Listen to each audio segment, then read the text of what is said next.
Well, growing up, I would always hear my mom say that perception is everything. And that statement could not definitely ring truer in my life. It's especially fitting when it comes to setting the tone or the mood for holidays, specifically like Valentine's Day. Here to help us put together an impressive tablescape is Chef Jolie from Low Country Cuisine. Hello, how are you? Hi. And I walked in and saw your gorgeous tablescape, and I said I was gonna wait to tell you my first compliment. I love that it's not red or pink. Right, exactly. Would you say that the perfect thing is like setting the mood as far as deciding, do you think choosing a color scheme first is probably the first thing you need to do? I think so. As you may know, we work with a lot of bridal clients, yes, catering their weddings. So I get to be a part of a lot of love and creating the romantic mood. So I feel like I'm kind of a love expert when it comes to setting the mood. I love that. So there are three key elements when you're setting a table. The first thing is that you, like you said, you want to find a color palette. Okay. So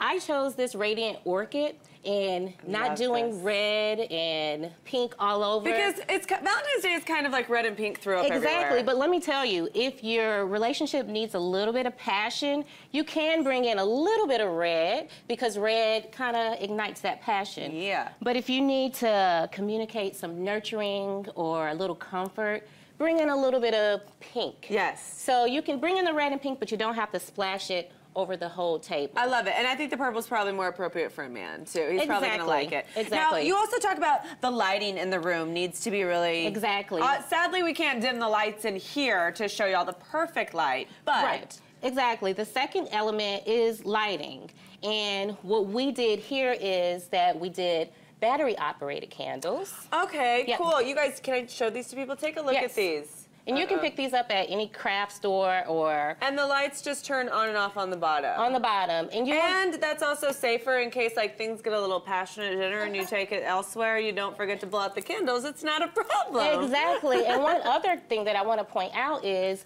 if you like scented candles, save those for the bedroom. Because it's going to affect the way everything tastes. Exactly. You don't want to ruin your palette. So use some vanilla candles or some pumpkin candles. Take those to the bedroom, and that'll get things going there. I love it. So the last, most important element that I want to bring up is to do something to make it a personal touch. Okay. So, for example, my wedding, we had roses and we had orchids. And my husband happens to love orchids. So, instead of doing just like regular roses, bring in a flower from your wedding. You hear that, guys? That might be a tip for the men out there listening. Right, and if you're setting the table for your guy, say he likes golf or something like that, you can take a little napkin and put a little golf tee, or use... Oh, that's cute. Yeah, or put some golf balls in the bottom of a flower arrangement. So those are the three things. You want to make sure the color palette is communicating what you want to communicate. Which I love the purple. Don't y'all love this purple? I think that this really is, I think, just absolutely gorgeous because I think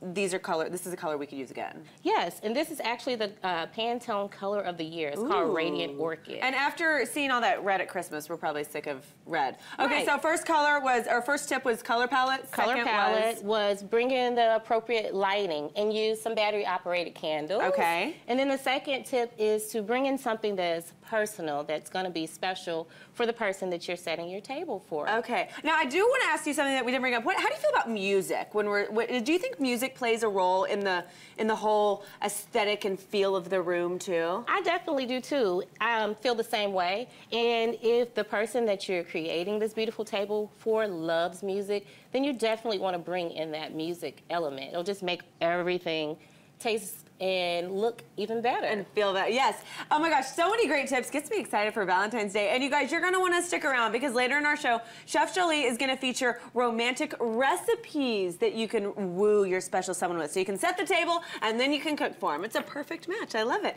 Okay, next, Lisa is gonna sit down with Dr. Dahl from Health Diagnostic Laboratory to talk inflammation and heart disease. Stay with us.